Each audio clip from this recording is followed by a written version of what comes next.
नमस्कार दोस्तों, मैं सुधीर स्वागत करता हूं आपका आपके अपने इस YouTube channel exam Guru tips and tricks में। तो घटना चक्र 2018 करंट अफेयर्स राष्ट्रीय परिदृश्य पार्ट 2।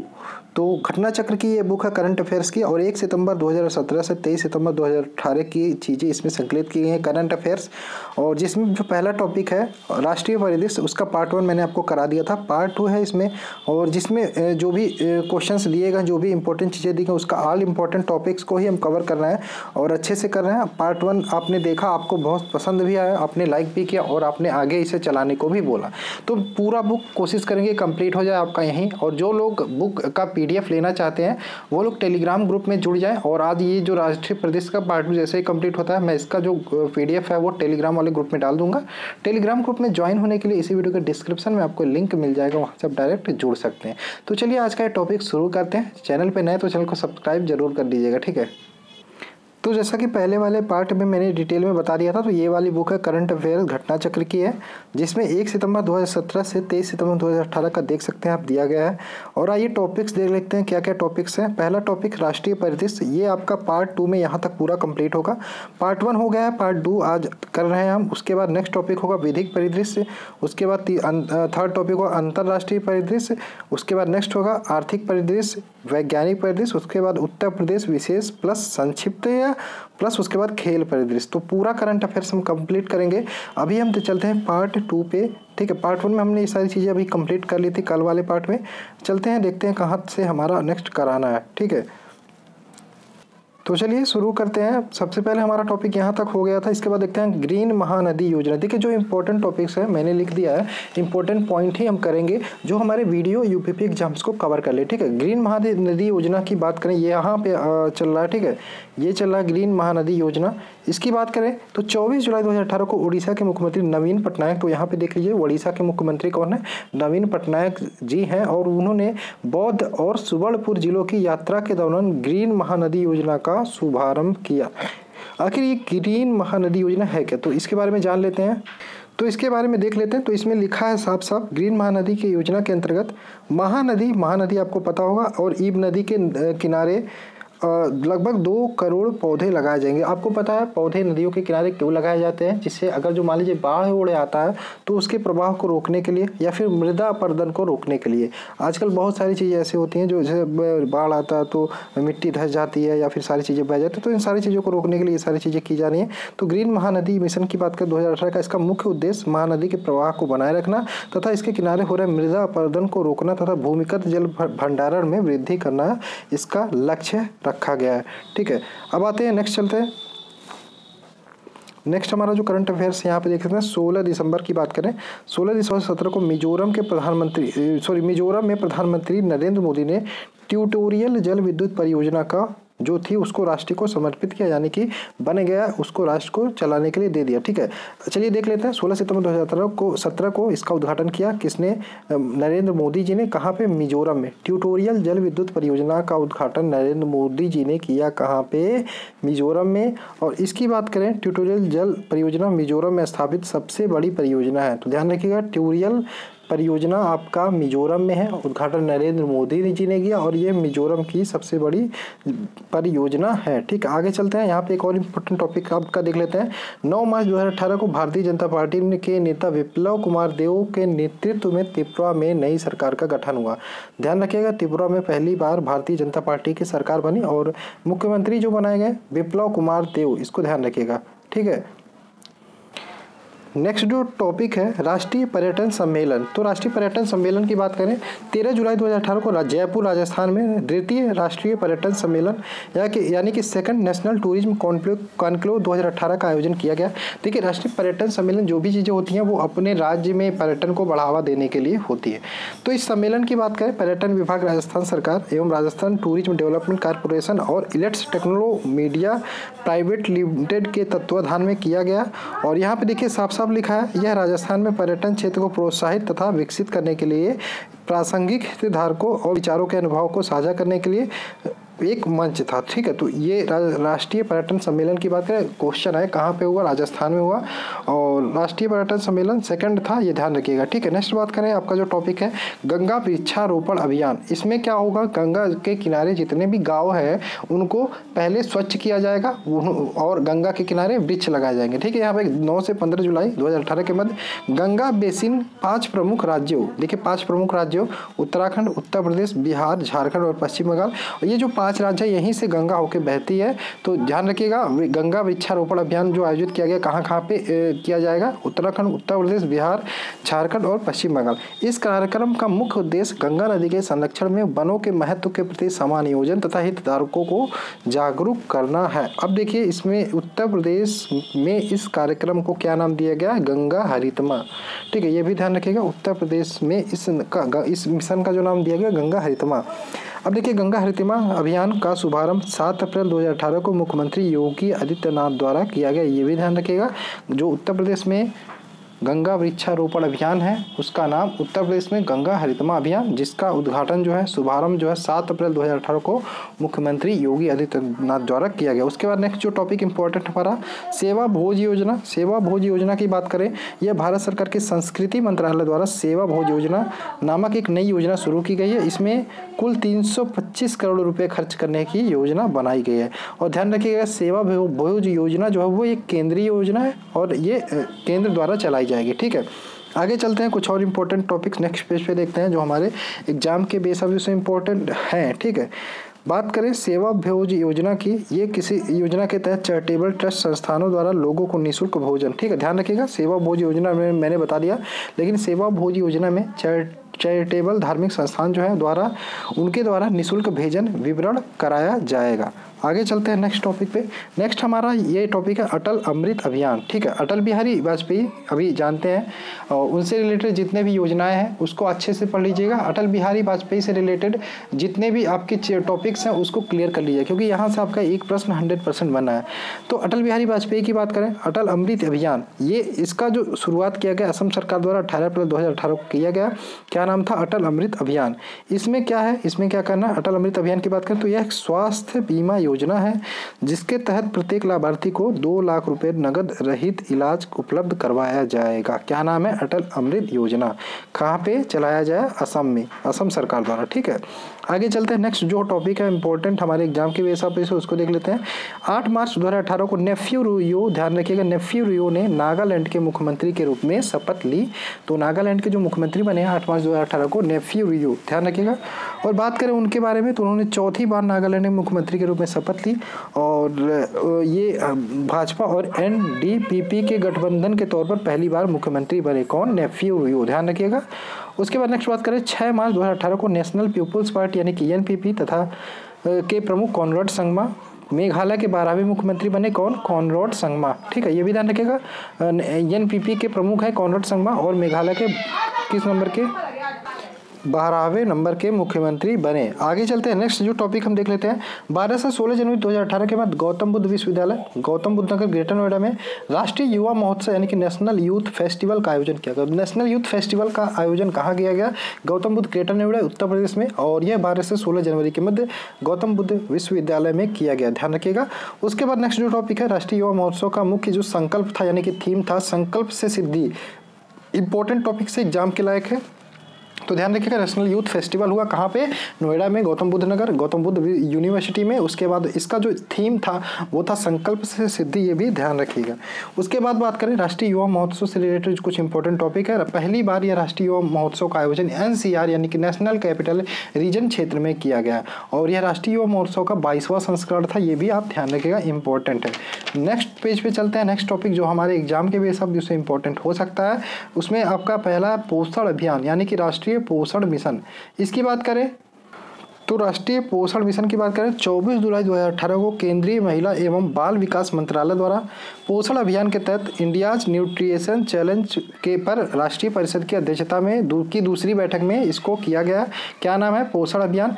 पोषण अभियान की बात करें यहाँ पे देख लीजिए, ये 8 मार्च 2018 को, आपको याद होगा प्रधानमंत्री गए थे राजस्थान के झुंझुनू में, ये चीज़ न्यूज़ में देखा होगा आपने। 8 मार्च 2018 डेट याद कर लीजिए, प्रधानमंत्री नरेंद्र मोदी पोषण अभियान को शुभारंभ जो किया था वहीं झुंझुनू से ही किया था। तो झुंझुनू आपका राजस्थान में पड़ता था, यहीं से पोषण अभियान की शुरुआत किया। अब आपके समझ में आपको ये आखिर पोषण अभियान है क्या, तो इसको भी देख लेते हैं। यहाँ पे देखिए साफ साफ लिखा है, इस अभियान का उद्देश्य बच्चों का बौनापन, अल्प पोषण, खून की कमी महिलाओं एवं किशोरियों दोनों में और जन्म के समय बच्चों का कम वजन के मामलों को कम करने के लिए इसको किया गया। क्या नाम है, वो पोषण अभियान। और इसकी जो शुरुआत की थी प्रधानमंत्री नरेंद्र मोदी ने राजस्थान के झुंझुनू से की थी। अब आगे चलते हैं, नेक्स्ट जो टॉपिक इंपॉर्टेंट है, सार्वजनिक मामलों के सूचकांक 2018। इसकी बात करें तो 21 जुलाई 2018 को पब्लिक अफेयर्स सेंटर द्वारा सार्वजनिक मामलों यानी कि पब्लिक अफेयर्स इंडेक्स 2018 जारी किया। अब इसकी बात करें, इस सूचकांक में बड़े राज्यों के तहत केरल को शीर्ष स्थान प्राप्त हुआ, अर्थात वह सर्वश्रेष्ठ प्रशासित राज्य है। ठीक है, ध्यान रखिएगा, केरल आपका सर्वश्रेष्ठ प्रशासित राज्य है, किसमें, पब्लिक अफेयर्स इंडेक्स 2018 सूचकांक में। ठीक है, उसके बाद बात करें, केरल आपका शीर्ष स्थान हो गया। इसके बाद बड़े राज्यों में क्रमशः नेक्स्ट हमारा केरल के बाद तमिलनाडु, तेलंगाना, कर्नाटक और गुजरात को स्थान प्राप्त हुआ। उल्लेखनीय, केरल वर्ष 2016 में जो इंडेक्स आए थे उसमें शीर्ष स्थान पर बना हुआ है। ठीक है, 2016 से ये केरल हमारा शीर्ष स्थान पर है, किसमें, पब्लिक अफेयर्स इंडेक्स 2018 यानी कि सार्वजनिक मामलों के सूचकांक में। ठीक है, आते हैं आगे, नेक्स्ट देखते हैं। इसके अनुसार देखें, निम्नतम में बात करें, बड़े राज्यों में निम्नतम स्थान जो प्राप्त हुआ बिहार को प्राप्त हुआ है, झारखंड, मध्य प्रदेश, उत्तर प्रदेश और उड़ीसा को ये निम्नतम स्थान है। ठीक है, छोटे राज्यों में 2 करोड़ से कम जनसंख्या वालों की बात करें तो हिमाचल प्रदेश को शीर्ष स्थान प्राप्त हुआ है। तो ये थे आपके सार्वजनिक मामलों के सूचकांक के इंडेक्स। नेक्स्ट टॉपिक के चलते हैं, स्वच्छ सर्वेक्षण 2018। इसकी बात करें, 16 मई 2018 को केंद्रीय आवास एवं शहरी मंत्रालय भारत सरकार द्वारा स्वच्छ सर्वेक्षण 2018 के परिणामों की घोषणा की गई। इसके तहत बात करें,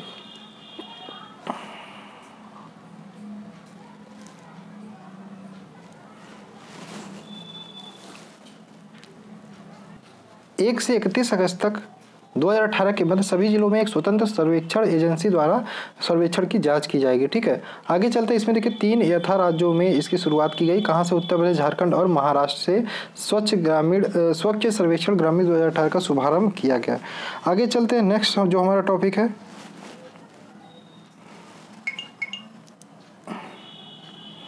ये देख लेते हैं। 12 दिसंबर 2017 को मध्य प्रदेश सरकार द्वारा नर्मदा पार्वती लिंक उपवहन का सिंचाई परियोजना, Narmada Parvati link lift irrigation project, इसको स्वीकृति प्रदान की गई। कहाँ पे, मध्य प्रदेश सरकार द्वारा Narmada Parvati link lift irrigation project. इसकी बात करें, इसके अंतर्गत मालवा क्षेत्र के 2 नदियों नर्मदा एवं पार्वती को आपस में जोड़ा जाएगा। तो क्या है, Narmada Parvati link lift irrigation project Madhya Pradesh सरकार द्वारा लाई गई। इसमें नर्मदा एवं पार्वती नदियों को आपस में जोड़ा जाएगा।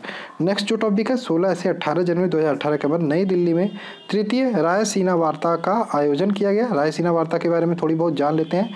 तृतीय रायसीना वार्ता के बारे में बात करें, इस रायसीना वार्ता का केंद्रीय जो विषय था वो विघटनकारी बदलाव का प्रबंधन, विचार एवं संस्थाओं और मुहावरों के लिए था। और इसमें 90 देशों के लगभग 550 प्रतिनिधियों ने तथा 150 से अधिक वक्ताओं ने भी भाग लिया। अब बात करें, तृतीय रायसीना वार्ता का जो उद्घाटन किया इजराइल के प्रधानमंत्री बेंजामिन नेतन्याहू, ध्यान रखिएगा इजराइल के प्रधानमंत्री कौन है, बेंजामिन नेतन्याहू द्वारा किया गया। ठीक है, आगे जो टॉपिक हमारा इंपॉर्टेंट है इसको देख लेते हैं, स्वच्छ आइकॉन। क्या है, स्वच्छ आइकॉन स्थल। तो 12 जून 2018 को उत्तराखंड के माड़ा गांव से स्वच्छ आइकॉन स्थलों के तीसरे चरण के तहत देश के 10 नए विरासत स्थलों की घोषणा की गई। आप इसको देख लीजिएगा। इसमें आपके राघवेंद्र स्वामी मंदिर आंध्र प्रदेश, हजारद्वासी पैलेस पश्चिम बंगाल, ब्रह्मा सरोवर मंदिर हरियाणा, बिठूर कुटी उत्तर प्रदेश, माड़ा गांव उत्तराखंड, पैगोंग झील जम्मू कश्मीर, श्री नावाग सुकी मंदिर आपका उत्तर प्रदेश, किथेल मणिपुर, सबरीमाला मंदिर केरल तथा कड़वाश्रम उत्तराखंड शामिल। ये 10 विरासत स्थल में आ गए हैं। तीनों चरणों में अब तक चुने गए 30 स्वच्छ आइकॉन स्थलों की ओर से स्वयं को प्लास्टिक से मुक्त बनाने का संकल्प व्यक्त किया गया। इसको भी देख लीजिएगा। उसके बाद आइकॉन पर्यटन स्थल में बात करें, पर्यटन मंत्रालय द्वारा 12 संकुलों में स्थित 17 स्थलों की पहचान की गई, जिन्हें आइकॉन पर्यटन स्थल विकास परियोजना के तरीके, ये जो आइकॉन में आ जाता है ना उनके लिए कोई अलग से फंड दिया जाता है उनके विकास करने के लिए। तो ये देखिए चिन्हित कुछ आइकॉन पर्यटन स्थल आप देख लीजिए, ताजमहल, फतेहपुर सीकरी, आगरा, अजंता, एलोरा, हुमायूं का मकबरा, लाल किला, कुतुब मीनार, ये सारे आपके विश्व चिन्हित आइकॉन में हैं। ठीक है, आगे हमारा जो नेक्स्ट टॉपिक है कृषि कल्याण अभियान। इसकी बात करें कृषि कल्याण अभियान की, तो कृषि एवं किसान मंत्रालय द्वारा 1 जून 2018 से 31 जुलाई 2018 के बाद कृषि कल्याण अभियान का आयोजन किया गया। इसका जो मुख्य उद्देश्य है 2022 तक किसानों यानी कि किसानों की आय को दोगुना करना। ध्यान रखिएगा, कृषि कल्याण अभियान का मुख्य उद्देश्य किसानों को आय को 2018 तक दोगुना करना, आयु नहीं आय, ठीक है। आगे चलते हैं, ये देखिए स्वच्छ सर्वेक्षण अभियान जो मैंने बताया था आपको, यहाँ पे देख लीजिए चार्ट यहाँ पे आ गया आपके सामने। उच्चतम में सबसे ऊपर इंदौर है, भोपाल है, चंडीगढ़, दिल्ली, विजयवाड़ा। नीचे से बात करें ये आपके दिए गए हैं। आगे चलते हैं नेक्स्ट टॉपिक पे। नेक्स्ट जो टॉपिक है इंपॉर्टेंट हमारा प्रोजेक्ट धूप। प्रोजेक्ट धूप आखिर है क्या? तो प्रोजेक्ट धूप है हमारे अंदर बहुत सारे बच्चे और जो भी पुरुष है सबकी बात हो रही है, विटामिन डी की कमी को पूरा करने के लिए प्रोजेक्ट धूप लाया गया। इसमें क्या हुआ, भारतीय खाद्य संरक्षण एवं मानव प्राधिकरण यानी कि FSSI food safety and standard authority of India, कोई भी खाने का प्रोडक्ट होता है मार्केट में आने से पहले हमें एक लाइसेंस लेना पड़ता है एफएसएसआई से कि ये खाने योग्य है कि नहीं। तो इसने ही किया है प्रोजेक्ट धूप नामक अद्वितीय पहल का शुभारंभ। इसके अनुसार देखिए स्कूलों में या फिर ऑफिसों में कहीं भी अगर जो प्रार्थना होता है तो उसको टाइम को चेंज किया जाएगा, यानी कि धूप होने पर ही प्रार्थना किया जाएगा। देखिए इस परियोजना का जो मुख्य उद्देश्य है विशेषकर युवा लोगों में विटामिन डी की जो पर्याप्तता है उसको पूरा करने के लिए या सुनिश्चित करने के लिए कराया जाएगा। इस परियोजना के तहत स्कूलों से उनकी असेंबली या प्रार्थना के समय को परिवर्तित कर उसे सुबह के स्थान पर दोपहर मुख्यतः मध्याह्न यानी कि 11 से 1 बजे के मध्य में आयोजित कराने का आग्रह किया गया है। ठीक है, इसको ध्यान रखिएगा।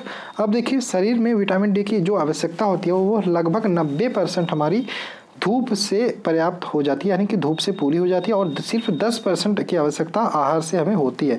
ध्यान रखिएगा विटामिन डी हमारे लिए आवश्यक है।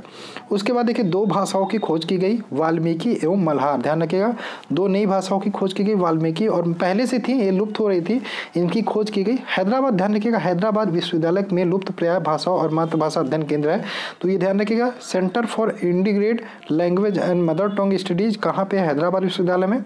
वहाँ के प्रोफेसर थे पंचानन मोहंती द्वारा वाल्मीकि और मल्हार भाषाओं की खोज की गई। अब ये दिमाग में आता है कि ये जो वाल्मीकि और मल्हार भाषाएं हैं ये बोली कहाँ जाती है, तो ये भी जान लेते हैं। वाल्मीकि भाषा की बात करें ओडिशा के कोराटपुर जिला और आंध्र प्रदेश के सीमावर्ती जिलों में बोली जाती है वाल्मीकि भाषा। मल्हार की बात करें भुवनेश्वर से 165 किलोमीटर दूर एक पृथक गाँव में बोली जाती है, तो ये दोनों भाषाएं अभी भी बोली जाती हैं।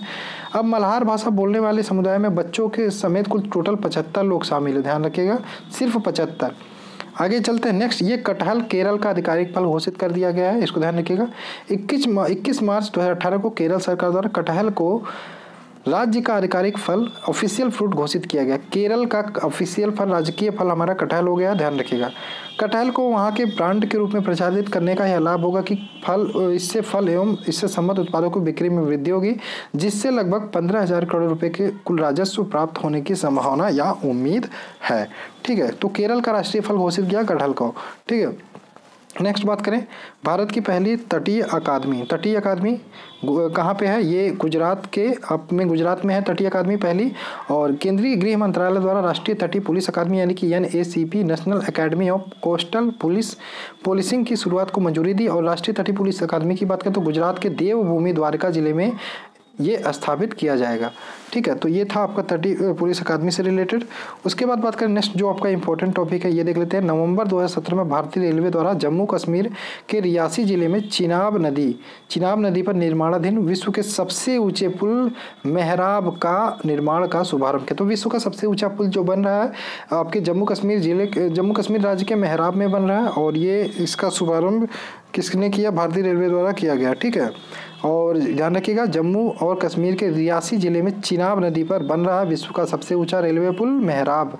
ठीक है, आगे चलते हैं नेक्स्ट जो टॉपिक है यह पुल की बात करें। इस पुल को कश्मीर घाटी को सीधे देश के अन्य भागों को जो कश्मीर घाटी है वहाँ से हमारे देश के अन्य भागों को सीधे जोड़ा जाएगा। किस पुल से? इस मेहराब पुल से। ठीक है, आगे चलते हैं जो नेक्स्ट टॉपिक उसको देख लेते हैं।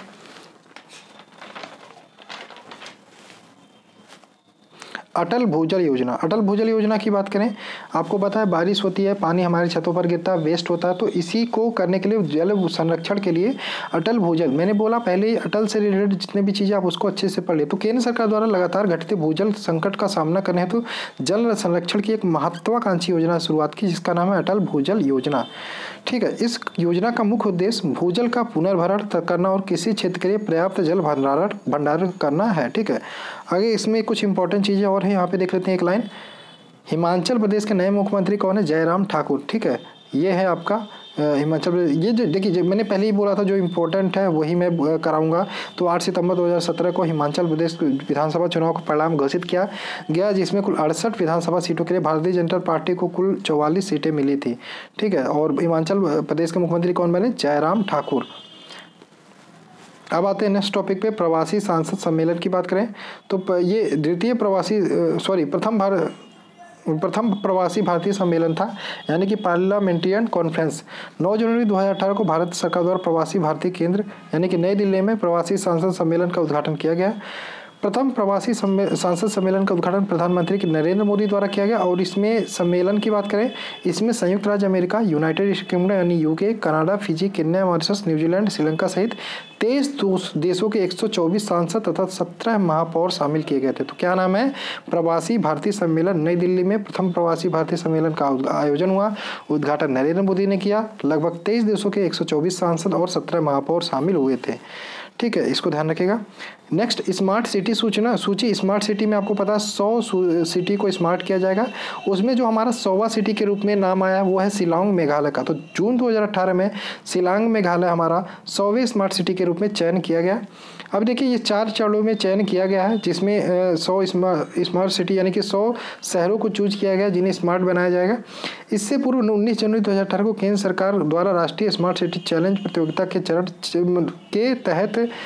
4 के तहत विजेता शहरों की घोषणा की गई। चरण 4 के तहत 9 शहरों को चुना गया जिन्हें स्मार्ट सिटी के रूप में विकसित किया जाएगा। ठीक है, ध्यान रखिएगा इसको।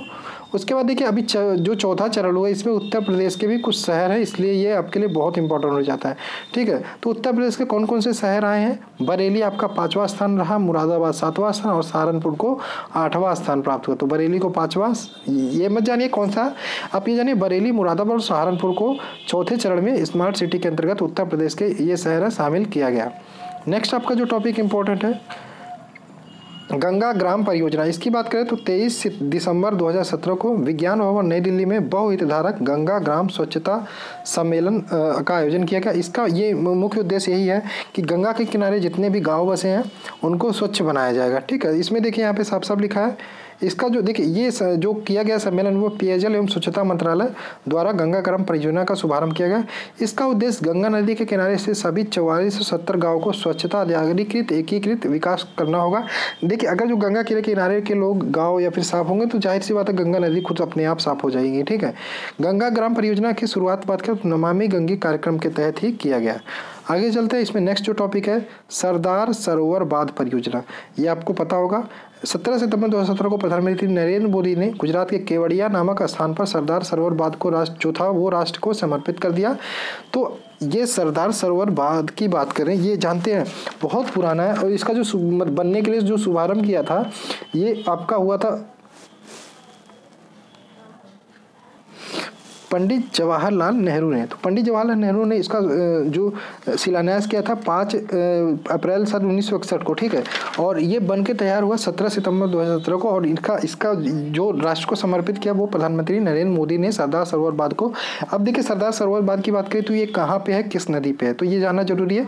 तो ध्यान रखिएगा गुजरात राज्य में है, नर्मदा जिले में और नर्मदा नदी पर। तो सरदार सरोवर बांध का उद्घाटन नरेंद्र मोदी ने किया, गुजरात राज्य में है और नर्मदा नदी के किनारे नर्मदा जिले में। ठीक है, और एक प्रश्न आपका यहाँ पे पूछा गया, जो सरदार सरोवर बांध है, सरदार सरोवर डैम है, इसका जो इससे जो बनने से किन किन राज्यों को लाभ होता, तो इसके बनने से सीधा लाभ आपका होता है महाराष्ट्र को, मध्य प्रदेश को, गुजरात और राजस्थान को।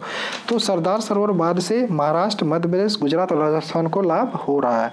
ठीक है, फायदा उठा रहा है। उसके बाद बात करें सरदार सरोवर बांध से रिलेटेड एक और प्रश्न है, सरदार सरोवर बांध की ऊंचाई की बात करें तो 138.68 मीटर है इसकी ऊंचाई, यानी कि 455 फीट है और लंबाई 1210 मीटर है। एक और परियोजना इसको भी देख लेते हैं, नाम है घोघा दाहेज रोरो फेरी सेवा। तो नाम से थोड़ी हंसी आ रही होगी लेकिन जानना जरूरी है घोघा रोरो फेरी सेवा है का। तो 22 अक्टूबर 2017 को प्रधानमंत्री नरेंद्र मोदी ने घोघा एवं दाहेज के मध्य रोहो फेरी कई चरण 1 का उद्घाटन किया। अब आपको समझ में आई घोघा और दाहेज जो वो जगहों के नाम है। ठीक है, इसमें देख लेते हैं। इस फेरी सेवा से गुजरात के भावनगर स्थित घोघा और दक्षिण गुजरात के मध्य स्थित भरूच जिले के में स्थित दहेज के मध्य यात्रा का, देखिए यहाँ पे घोघा और दहेज के मध्य जो यात्रा में समय लगता था उसको कम किया जाएगा और दोनों नगर को खंपात के खाड़ी के दो अलग अलग किनारों पर बसे हैं, ध्यान रखिएगा, इनको जोड़ा जाएगा। तो यही है आपका घोघा और रोरो परियोजना, ठीक है। इसमें देखिए यहाँ पे वर्तमान में सड़क मार्ग द्वारा इन दोनों नगरों के बीच की दूरी 340 किलोमीटर है, जिसे तय करने में 7 घंटे 10 मिनट का समय लगता है। लेकिन जब रोरो फेरी प्रारंभ होने के बाद ये जहाज है उसे समुद्र ये दूरी घटकर 31 किलोमीटर रह गई है और इसे 1 घंटे में समय मतलब पूरा कर लिया जाएगा। जैसा कि आपने यहाँ देखा घोघा, जैसे ये खंपात की खाड़ी मान लीजिए है, तो एक शहर यहाँ एक शहर यहाँ है। अब हम सड़क से आएंगे तो इस प्रकार से यहाँ आएंगे, लेकिन अगर जो यहाँ पानी से आएंगे तो यहाँ इतनी जल्दी पहुँच जाएंगे। तो यही है बस घोघा रोरो परियोजना, जो भी है घोघा दहेज रोरो फेरी, ठीक है। आगे चलते हैं, नेक्स्ट जो टॉपिक है प्रधानमंत्री आपका सहज बिजली हर घर योजना। इसके तहत इसकी जो शुरुआत की गई 25 सितंबर 2017 को पंडित दीनदयाल उपाध्याय की जयंती के अवसर पर किया गया नरेंद्र मोदी द्वारा। इसमें देखिए इसका जो मुख्य उद्देश्य है हर घर में बिजली हर घर में पहुंचाना, ठीक है। तो यही जान लीजिए। और नेक्स्ट जो टॉपिक है हमारा एक और बचता है यहाँ पे 4 अक्टूबर 2017 को केंद्रीय मंत्रिमंडल द्वारा कांडला बंदरगाह का नाम परिवर्तित कर दीनदयाल बंदरगाह कर दिया गया। तो नाम परिवर्तित हो रहा है तो ये भी जानना जरूरी है। तो कांडला बंदरगाह आपका दीनदयाल बंदरगाह हो गया। और कांडला बंदरगाह की बात करें तो ये गुजरात के कच्छ जिले में स्थित है, ठीक है। तो कहाँ पे स्थित है? गुजरात के कच्छ जिले में। गंतव्य है कि कांडला बंदरगाह का विकास 1931 में महाराव खौरांगजी द्वारा आरसीसी जेट्टी के निर्माण के साथ शुरू हुआ। और यह कहाँ स्थित है ये भी देख लेते हैं। कांडला बंदरगाह आपका गुजरात प्रांत के कच्छ जिले में स्थित भारत का पहला मुक्त व्यापार क्षेत्र है, ठीक है। तो ये थे आपका जो राष्ट्रीय परिदृश्य का टॉपिक है। नेक्स्ट वीडियो में हम देख लेते हैं नेक्स्ट पार्ट जो हमारा होगा, उसमें हम देखेंगे आपका ये वाला टॉपिक विविध परिदृश्य, ये वाला टॉपिक हम देखेंगे। तो डेली देखते रहिए और आशा है आपको अच्छा लगा हो। तो प्लीज़ वीडियो को लाइक करना मत भूलिएगा। मिलते हैं नेक्स्ट वीडियो में। Thanks for watching, bye bye.